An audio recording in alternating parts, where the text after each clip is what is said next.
Hi everyone, my name is Dave, and today, on my quest to beat everything, we return to Warhammer 40,000 Rogue Trader.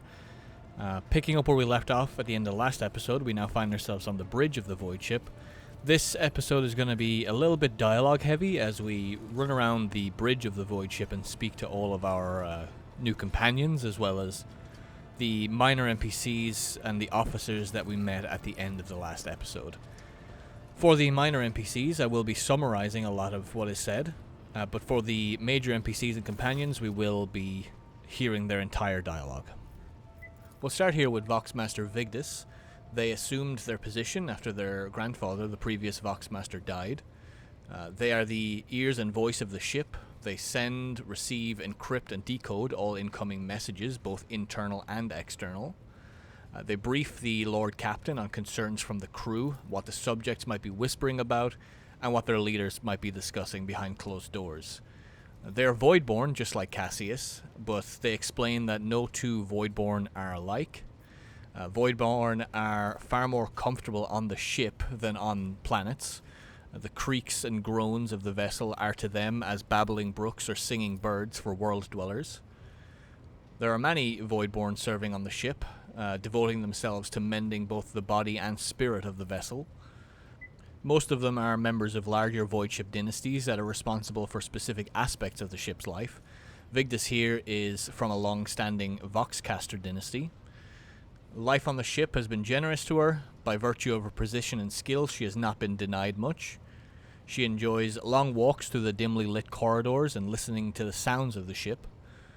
Many world dwellers believe that Voidborn are bringers of ill fortune, and they are usually blamed for issues that occur during warp travel, and especially on longer voyages through the warp. In previous years, a warp jump caused all of the food on board to spoil. The lower decks were awash with rioting, and many Voidborn were massacred. Vigdis herself would have died if not for the intervention of Idira, our companion. Her and Idira are quite close, spending many an evening playing Regicide, which is a board game in this universe, and drinking Amasec, which is a very harsh alcoholic beverage. Although they now seem to be drifting apart, she does not know if Idira still considers her a friend, but she does what she can to look out for Idira in her own way.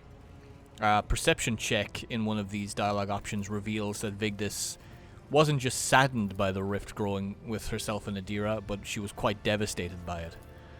Vigdis left the ship on one occasion and found it dreadful. She felt like the sky would fall on her head and her bones would be crushed by gravity. And finally, we use a fellowship stat to bolster the morale of the crew. Next we have Einrich, our Infernus Master. He used to be a humble labourer, but now he has ascended to an officer. He puts his life on the line every time there's a fire, charging headfirst into action to get the affected compartment back up and running. He is saddened that he can no longer risk his own life now that he has been made an officer. It's all management these days. The Infernus Guild deals with all major issues, for example, hits from enemy guns during void ship warfare, or colliding with hollow objects like wreckages of other ships. They also deal with some system malfunctions. When asked why he is so relaxed in front of the Lord Captain, he guesses it's due to living under a constant threat of agonizing death by fire. He has a repressed sense of self-preservation, and now relishes every moment and enjoys a puff of his low stick, which we take from him and enjoy a drag of. His clan came to be in the service of the Von Valancius dynasty after his ancestors wronged the Von Valancius dynasty, and they were appointed Inferni as a result. He hopes that one day they will be redeemed. We then ask him about the Infernus Guild itself. It seems to be organized into many different brigades based on tasks. You've got the liquidators, who put out fires and pull people from the flames. There's also repairmen and inspectors and so on. Their equipment is also quite basic, usually in the form of fire extinguishers, respirators, and flameproof uniforms. The lives of the Inferni aren't worth very much, so their equipment is quite sparse. The Inferni have a tradition of getting any scars they receive tattooed onto themselves as a reminder. He points to one of his own that he got when an ammo dump caught fire. It was during this emergency that his wife unfortunately died. This fire was at risk of igniting macro cannon shells, spelling certain doom for the whole void ship. His wife sealed herself into the compartment and vented it to extinguish the fires, giving her own life. We sympathize with him and offer our condolences before moving on.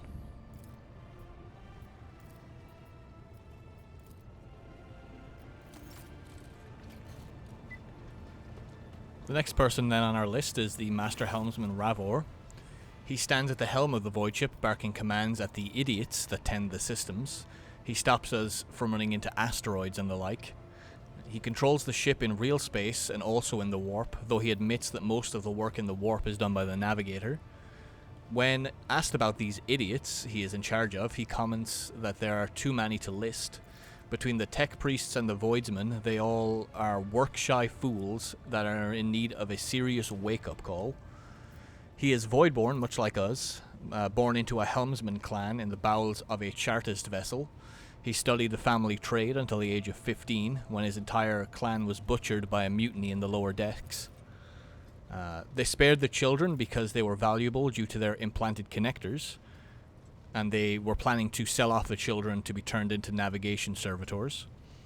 Ravor himself managed to escape into the crawlways of the ship and began picking off the mutineers one by one. After doing so, he fled up to the middle decks, where an augur took him under his wing and trained him. Sometime after this, he ran into High Factotum Danrock, who brought him to work under Lady Theodora. We share some common ground with Ravor, explaining how he's the first person on the bridge, not tripping over themselves to lick our boots. He explains how he is also unable to sleep anymore due to the botched implanting of his stimulus injectors. He has been awake for the past 30 years on a mixture of non-stop stimulants and a splitting headache. When asked about Voidborn, he suggests that we speak to the Vox Master instead. So we quickly change the subject and ask what he thinks of the other officers. In his own words, he sees them as good-for-nothing wasters. High Factotum Danrock is a highborn weasel, fawning over the other officers and dragging people into his schemes. The Vox Master he sees as just another Vox Master. He can't stand Seneschal Vazarian. He's like any other Navy officer, throwing his weight around but knowing nothing about actually helming a void ship. He doesn't trust Idira either. He doesn't see why anyone would want a walking calamity like her on the bridge. And when asked if he does like anyone, he responds that he likes us and the late Lady Theodora before us.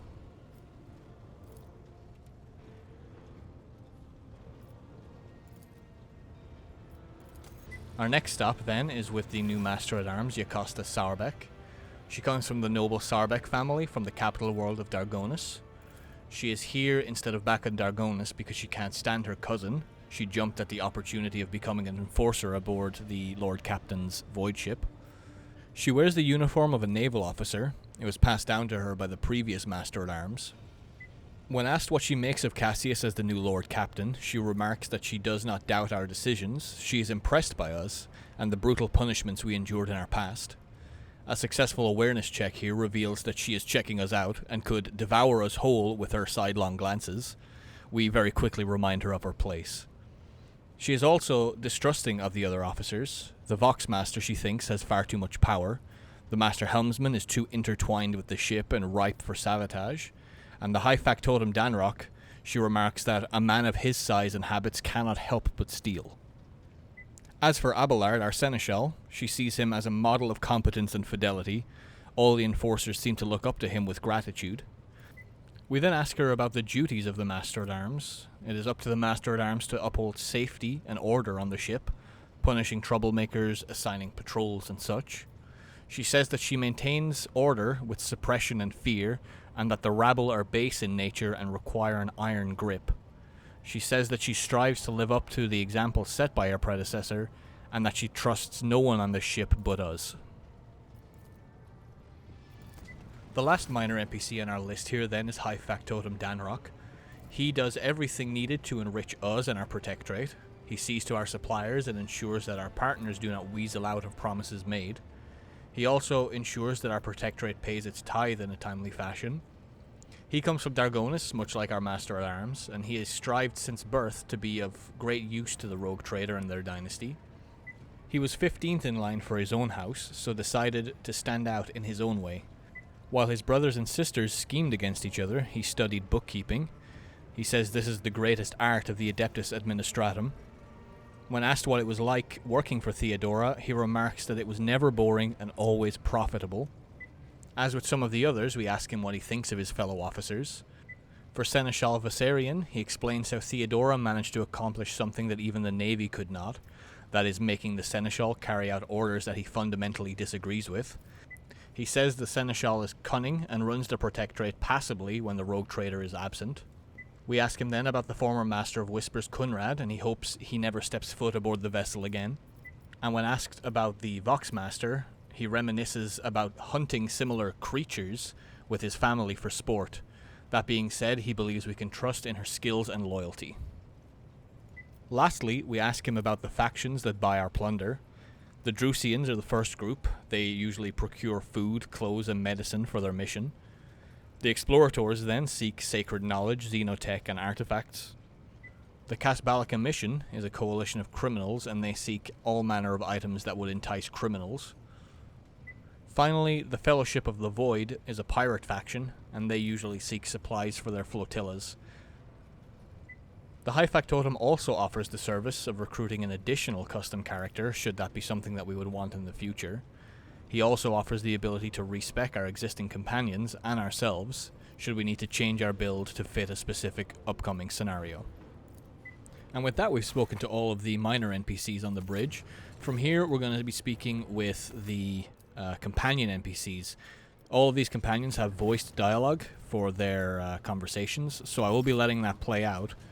Going forward, if dialogue is voiced, it will stay in, but if it isn't, I will summarize it and speed through the dialogue instead, like I have done with these minor NPCs.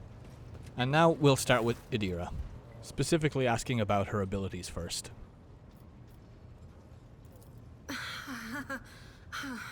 What are you talking about, Lord Captain? Look, Lady Theodora couldn't care less if some eggheads measured my brains or not. It's not about the seal on your forehead, get it? It's about what's in your gut, if it's rotten or not. My gut's stronger than the adamantine on this here ship, and my implants are better than the ones they put in you on your Terra. If they weren't, I wouldn't have lived as long as I have. Then asking where she comes from. Lyra, an outlying world in the Heathen Stars region. In the Koronus Expanse, the deeper you go, the less visible the Astronomicon gets, and the less people know about the Imperium. The arrival of a rogue trader is the best thing that can happen to a world like that. The very best. Tell me about Lyra. It's an out-of-the-way planetoid between two faint stars. On Lyra, a dozen local tyrants fight over 5 measly continents. But they use everything they can to win, from poison to psychers. I haven't been there in many years, but there's nothing for me to miss. Trust me. But here on the ship is a different story altogether. I saw more wonders in my first year serving Lady von Valancius than I'd seen in my whole life on Lyra. Like my first journey through the warp, I was in bed for 3 days. I felt like supernovas were exploding in my head. I only found out later that I'd gotten off easy. Just through the bulkhead in the bay next to mine, a whole team turned into... Look at me rambling on, Lord Captain. Pay no attention. We'll press her here for the rest of her story. It wasn't like it was a very fun trip, Lord Captain. But look, if you want to be entertained, I'm the woman for the job. I'll entertain you with one of the stories from my collection, no problem. But if you want to hear about the time I melted everyone in the bay next door, well, I just don't really want to go into the details on that one, all right? I think that's pretty understandable. Let's ask what she did before she came to be on this ship. Oh, I embroidered wall hangings in honor of our national heroes. I did the same thing I do here, Lord Captain. Divining. Our rulers prized the ability to see into the future. Every psyker that could be found was worth a small fortune on Lyra. There's no such thing as a peaceful life on Lyra. People like me were especially sought after. They'd pick psychers up wherever they found them, buy kids off their parents, even just abduct them. Take me for instance. I got taken from my street gang. The older kids sold me when they noticed there was something off about me. The ruling dynasties had schools where they trained us and beat us black and blue. And then they packed us off to serve. Some of us held on for a long time, but others didn't last. Not everyone's as smart and talented as me, you know. Some people crossed the line and were out of commission before their time. And how did she end up in the rogue trader service? Theodora von Valancius paid a visit to the ruler I was serving at the time. I don't know what the visit was for, and it's no business of mine anyway. I can still remember the way the voices in my head changed when I looked at her. They were practically screaming. She had so much behind her, and plenty ahead of her too. And as I gawped at her, all of a sudden I heard a whisper. A hint, a suggestion, nothing more. But I know the difference between idle chatter and a real threat. I seized my chance and approached Theodora. I managed to whisper a couple of words in her ear before the wardens dragged me away. They beat me and locked me up. No wonder. It wasn't my place to converse with outsiders. And then, Theodora's people came for me. They broke down the wall, butchered their guards. Also, I could tell them my warning in full. So, I said the rest, but I didn't want to go back to my old life. And so I entered the service of the von Valancius dynasty. Quite an interesting origin. Let's see if she's ever been off the ship. A few times. Not many. And if I think about it, why would I want to? I've got everything I need here. All the whispers I hear are familiar ones. They almost feel like family. And if I want to hear about the nightmares off the ship, I can. After some Amisec. But don't go getting the wrong idea. If I have to, I'll follow you to the edge of the galaxy. Of course, Lord Captain. And what's it like being a psyker? You could ask yourself that question, eh, Lord Captain? Every psyker feels their connection with the warp in their own way. One person might see spots and shadows out of the corner of their eye. Another feels fingers running down their spine. As for me, I've got a door in my head. One that's open just a crack. There's no way to close it, no matter how hard I try. I've just had to get used to the whispers from the other side. When I need to use it for work, I listen in more closely. But I usually just try not to notice it. Doesn't sound particularly pleasant. How does she live with it? Training, habit, and a little Amisec and a couple other things you can get on the lower decks. If you put all those together, it makes things bearable. Sometimes I even wonder if I'm imagining half the voices I hear. You know, when life on board gets a little boring. Better than listening to the living, anyhow. I dread to think what would happen if this door burst open. Well, if the door opens, that means somebody's planning to come in, right? But screw them. They're not coming through. Trust me, I know how to keep my valuable head locked up tight. I wonder if she's afraid of losing control. Only losers who are afraid of their own gift lose control. Or idiots who never figure out what they are before it's too late. Or little kids who want to play around with their shiny new toy. If you don't know the limits of your abilities, or you're always bouncing around in your own head, that's a recipe for disaster. Going back to when she interrupted us on the bridge, let's see if she could see my future. All right. That's what I'm here for, after all. So, I'm just going to lean on that door in my head a little more, prick up my ears, and listen to what the warp's got to say about you. If you'll allow it, I can listen right now. All right, let's hear what they're whispering about you.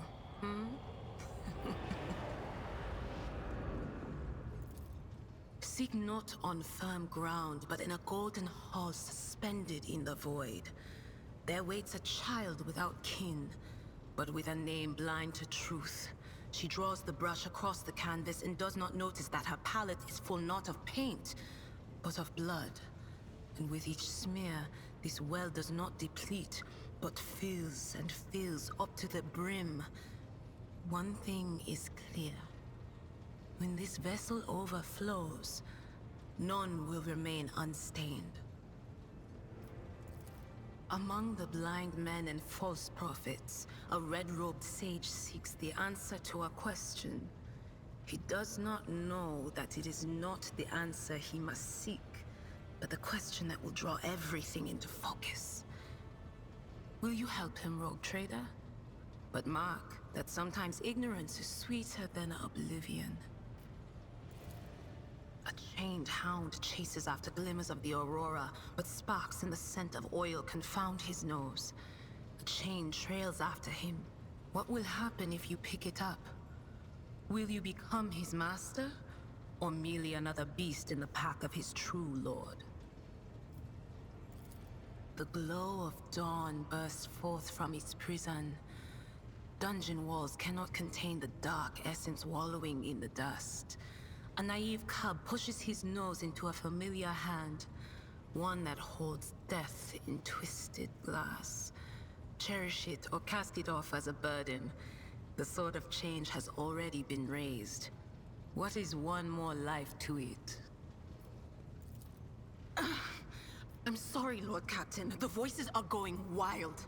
I can't make out a thing. I'll try to rein them in, somehow. But for now... We'll ask her about her relationship with Theodora. None of the officers knew the Lord Captain well. Not even Abelard, and she was always closer to him than anyone else. She told me from the off if I ever listened to anything in the warp about her without her permission, I'd be going out through the airlock. I'm not an idiot, so I never stuck my nose where it didn't belong. Only when I was asked. It's hard to wrap my head around the fact that she's gone. Lady von Valancius gave me everything I have. She opened the stars to me and the paths between them. I still think I can hear her voice. Now let's ask about her strained relationship with Argenta. The little sister is afflicted with her own set of voices. Ones that whisper to her about corruption and heresy. The silly girl doesn't realize that if she wants to find the source, she needs to start by looking in her own head. And to finish up, we'll ask Idira for a new story. You bet I do, Lord Captain. Okay, so we went to Footfall once. Well, I mean, Lord Captain Theodora went to Footfall a lot. But on that occasion, she took me with her for some reason. My day had gotten off to a bad start. My head had been yammering since I woke up, but there was nothing else for it. I had to go. We arrive at the place, and what a place! All the gentlemen and ladies dressed to kill, showing off their encrusted implants, all clustered around little tables. Well, turned out it was a gaming den. And not just any gaming den, but one run by somebody with deep pockets for people with just as much cash to splash. You should have seen it. People gambling away planets in a game of regicide. Anyway, so the Lord Captain wanted me to help her beat some guy. So I tell her, the chips won't land in your favor. You'll get a bad hand. Don't sit down at that table, your ladyship. But did she listen? Of course she didn't. If there's one thing she never lacked, it's stubbornness. So they sat down and the cards were dealt. I'm hovering around like I'm not involved, but I'm keeping my eye on things. And everything in my head keeps getting louder and louder. Anyway, it's a good thing I realized in time that my mind wasn't going haywire over a losing hand, but something else. I made some excuse to drag the Lord Captain up from the table and took her away from that place. And a few minutes later, the room where we'd been... It turned out some wise guy had the same bright idea to bring a pet psyker along with him. One of those ones who just scuttle around in Footfall's underbelly. And the psyker just freaked out, I guess. After all the commotion, people went to see what happened in the room. And they'd all gone for each other's throats. Literally. With teeth. And I think they completely detached that asteroid from Footfall and pushed it off into open space so it would head off toward the local star. Definitely an interesting story. Let's hope Idira comes in just as handy when she's dealing with threats to us. Of course. Always at your service. Whenever you need me. And with that, we'll take our leave from Idira and head over to our next companion. Abelard is standing ready at the galaxy map. Lord Captain. We'll start by asking about things that may be useful to us now that we are the rogue trader. A noble aspiration, Lord Captain. I am ready to acquaint you with all the particulars that interest you. Starting with our position in the Koronus Expanse. This is a topic for an official briefing, not a casual conversation. But I will try to answer succinctly. And if you permit, in my own words. The Koronus Expanse is considerably removed from the heart of the Imperium. This means that local warp routes become useless within months. Established pathways are regularly subject to attacks from all kinds of rabble. And in the only major port, the Imperium's frigates find themselves moored alongside pirate vessels. Until recently, the Koronus Expanse could hardly have been called a region of the Imperium. The situation has changed with the arrival of the Lord Inquisitor, but not by much. This place operates under its own rules, you see. More radical, so to speak. But ones that allow for a non-standard approach where there is a promise of victory. The Koronus Expanse is considered rogue trader territory for a reason. Only rogue traders have sufficient military might, audacity, and the rights granted them by the warrant to survive the leap into the unexplored part of the Expanse, and in the event of a successful outcome, to hold on to whatever they manage to capture on the frontier. So let's get an idea of who those main players are. In the first instance, you should treat official representatives of the Imperium with respect. The Expanse may be on the fringes, but it still numbers among the territories of the Golden Throne. The arrival of the Lord Inquisitor has turned the Koronus Expanse into a less wild and uncontrolled region, to the regret of some individuals who had grown inured to the local lawlessness. Rogue traders such as yourself are also servants of the Imperium. They have been accorded special rights and powers. They wield immense authority within their territory, and they enjoy absolute respect in other parts of the Expanse. The most powerful of them are Caligos Winterscale and Incendia Bastal Chorda. Tread carefully when dealing with either of them. If we are to speak of unclaimed territory, which is what Footfall is, among the scum that dwells on that handful of asteroids, there are 3 factions that wield considerable influence in the sector.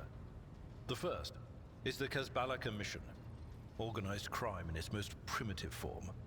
It holds sway over the Liege of Footfall, and has links to rogue trader Winterscale. The second faction is an offshoot of our shining ecclesiarchy, followers of St. Drusus. They are actively building their forces, and hold influence over rogue trader Chorda. And finally, the third faction, the Explorators, a wing of the Adeptus Mechanicus. They are willing to die and kill for the secrets of the ancient technological heresies that are hidden among the stars of the Koronus Expanse. Lastly, we'll ask about Kunrad's betrayal and what Abelard might think he'll do next. You know, Lord Captain, I am no admirer of fine art. But when we next find ourselves in a civilized port, with time to spare, I will promptly find an artist and commission a portrait of the individual to whom you refer, with a hole between the eyes. Konrad Voigtveer. That he committed his treachery and escaped with his life was an unforgivable oversight. If you are taking comfort in the thought that we will hear no more of Konrad, prepare to be disappointed. You thwarted his plans, his meticulously plotted and nurtured treachery. He is sure to attempt to strike at you, and he will use his contacts and knowledge of the Protectorate to do so. The only question, Lord Captain, is whether you will be able to anticipate his next steps. As you wish, Lord Captain. Let's get a little more personal. As you wish, Lord Captain. What would you like to know? We'll start with his life before he became the seneschal. I used to be an officer in the Navis Imperialis. No, I used to be is not quite right. It was not simply a job. It was my calling, the essence of my life. I was proud to serve Lord Captain Theodora, but in my heart and mind, I'm still an officer of the Imperium. I met Lord Captain Theodora on a mission where the Imperial Navy was providing reinforcement to the rogue traders' army on one of the frontier worlds. Our acquaintance was not easy. Working with people outside the Navy hierarchy has never been my strong suit. It was to my great surprise then, that after the mission's completion, I received a referral to leave my service in the Navy and join the rogue traders' personal council. It was a difficult choice for me. But I saw in the offer a chance to serve the interests of humanity even more effectively than in the Navis Imperialis. You do not need me to tell you just how remarkable a person Lord Captain Theodora was. I recognized her at once as a true leader and formidable creative force. One who had built a protectorate amidst the dangers and wildness of the Expanse. Leaving the Navy can't have been easy. Let's dig into that. You could say there was no one among the naval command who was willing to impede the wishes of the rogue trader. To do so would be to risk their own position and their relationship with Theodora.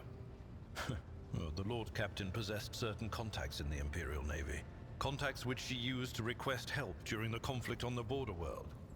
And which enabled her to make me an offer that resulted in my joining her retinue.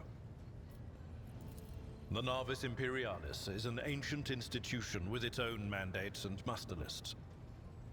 On occasion, in the heat of an official briefing, or an informal discussion, I violated those rules, determined to press my point. It is challenging to choose the words to accurately express my opinion on a situation or the actions of others that do not sound overly scathing or confrontational. Many in command were inclined to view my manner of speaking as unbefitting a person of my rank. He does talk very highly of Theodora. Let's see if we can get a rise out of him. What? Lord Captain, any allegations of improper feelings or unsanctioned relations are utterly baseless and bordering on the insulting. Utterly baseless.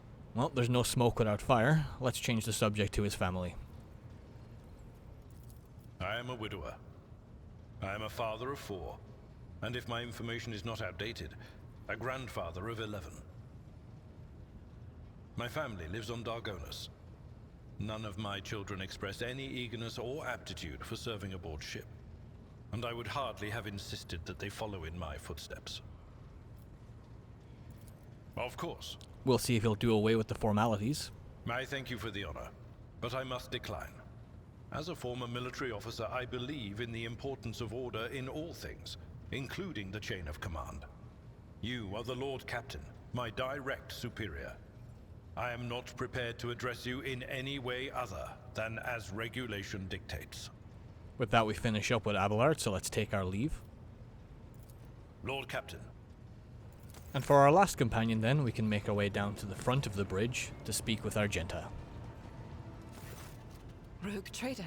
We're going to leave this personal request until the start of the next episode, but for now we'll ask about the Adeptus Gladly. Sororitas. There are none more faithful to the God Emperor than my sisters.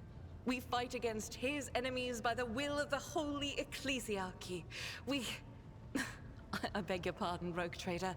Here I am talking about what every lesser noble in the Imperium knows. So what exactly are you interested in hearing about? We'll ask here about the fierceness of their faith. It is. The Sisters of Battle are a fire lit by the God Emperor. They are the echo of his voice that travels through the dark expanses of the universe. We bring his wrath to heretics, mutants, and other enemies of humanity. We protect the faithful from the unholy and unhallowed. Sometimes with words, more often than not with a bolter. Surely the sisters can't be as faultless as she says. Even the novices of the Adeptus Sororitas are drawn from among the most worthy. Those who have taken the vows and become a full-fledged sister are the best of the best.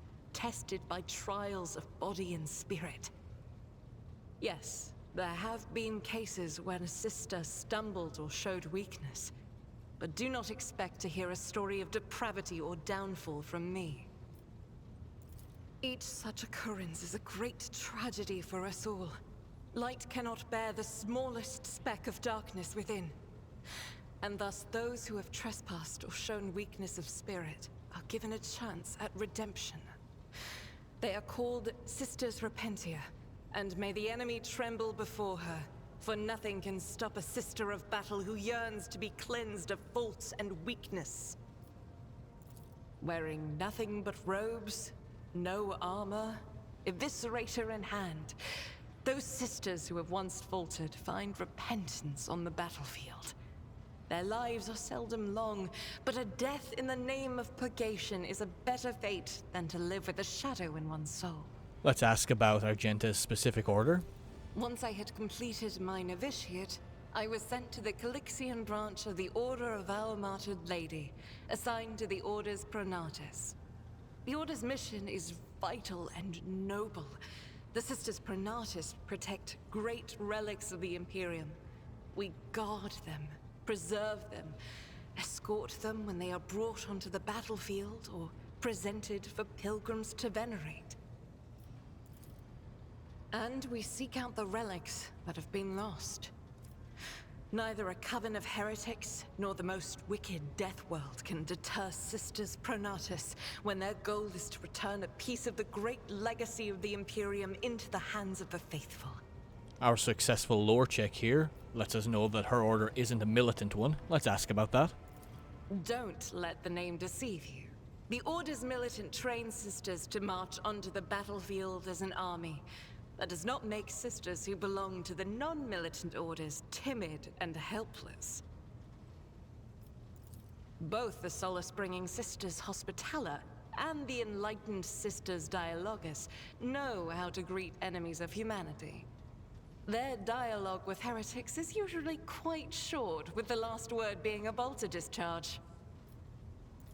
And my order has all the more reason to be known for the martial prowess of its sisters. We are the keepers of the Imperium's relics. What would become of our blessed hero's legacy if the Sisters Pronatus could not protect it? And what brought her to the Koronus Expanse in the first place? The Order sent me to Footfall.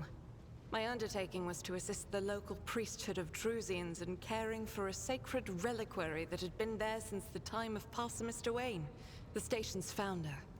I wonder if she's aware of any other of the Adeptus Sororitas in this area?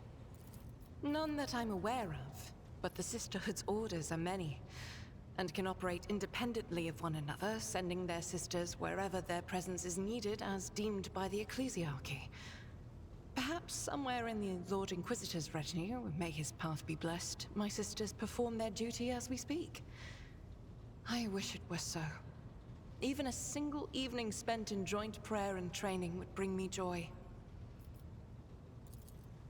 Should any more arise, keeping them to yourself would be imprudent. It is a virtue to take an interest in holiness. And now let's ask about herself.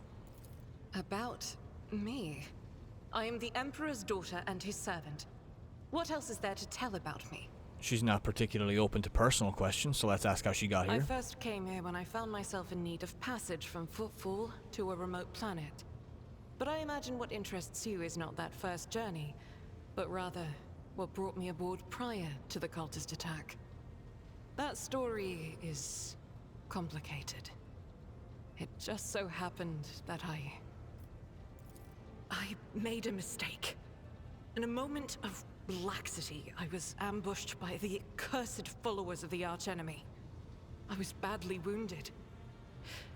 Lady Theodora came to my aid and brought me aboard her ship, where crew attended to me in my weakened state. It all happened not too long ago. I had barely recovered from my wounds when the cultists struck. Truly, the servants of evil know no rest. There is no place where we can be safe from their machinations. And what's the fate of those who wounded her? Sadly, they did not. Lady Theodora was in a hurry and chose not to stay on the planet. Her people took me to a ship while I was unconscious, And when I came to my senses, we were already flying away. How I pray to come face to face with those heretics once more. And it's bound to happen someday. It must be difficult for her to accept that she made a mistake. It happens even to the best of us. My mistakes are my burden to bear. I'll find a way to atone for them. And I wonder, where did this happen? On one of the recently discovered planets in the Expanse. No one suspected that it had already been tainted by the filth of heresy. Had I known it beforehand, of course I would have been on my guard. Let's appeal to her here and see maybe if she wants to go back there and square up the debt. The path to that planet was lost. All the knowledge is gone, along with the previous navigator.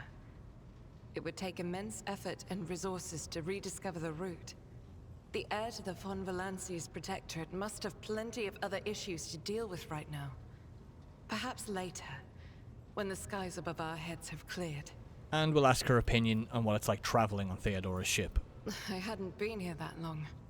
Just one journey from Footfall, and the other journey, the majority of which I spent in the confines of the Medbay. I can't tell you much about the first voyage. I was more focused on prayers and ruminations than on the people around me, or the journey itself. During the last journey, Seneschal Viserion stood out for me. He came by several times to ask about my health. He's an honorable man and a loyal servant of the Imperium. I think he is as meticulous in his inspections of the logistics systems as he is in his inquiries about the health of the occasional sister of battle aboard the ship. But not all of Theodora's people have earned my trust. You know who I'm talking about. There is no place for Idira to last among the God Emperor's faithful. I'm surprised she wasn't in league with the cultists. And I'm equally surprised by how deep heresy and treason run in this place. I'm glad we all made it through that dark hour. May the day that follows be bright. That's enough questions about how she got here. Let's move on. As you wish. Finally, let's ask what's keeping her in my retinue. The ship was targeted by heretics, which means that my presence here and the assistance I provide to you are my sacred duty. Sooner or later, I will likely have to return to Footfall to protect its reliquary. But for now, I wish to remain a part of the rogue trader's crew. She might be of use to me, so I have no problem with her staying for now. I don't think she's particularly fond of that kind of remark, but for now, that's everything Argenta has to say to us. As I said before, we will leave this personal request she has until the next episode. So for now, that brings all of the companion dialogue to an end. With that, we come to a natural place to end today's episode. It was a bit of a long one and very dialogue heavy. This will only really happen whenever we gain a new companion, as we completely exhaust their dialogue. And as the game progresses, each companion will only gain a couple of more dialogue options, so it shouldn't be this involved in the coming episodes. As always, if you liked today's episode, please do like the video and subscribe. I plan on uploading at least twice a week to get through this series as quickly as possible. I foresee this being a long series, but from this point forward it should open up a lot more, so please do look forward to that. Again, thank you all for watching, and I'll see you in the next one.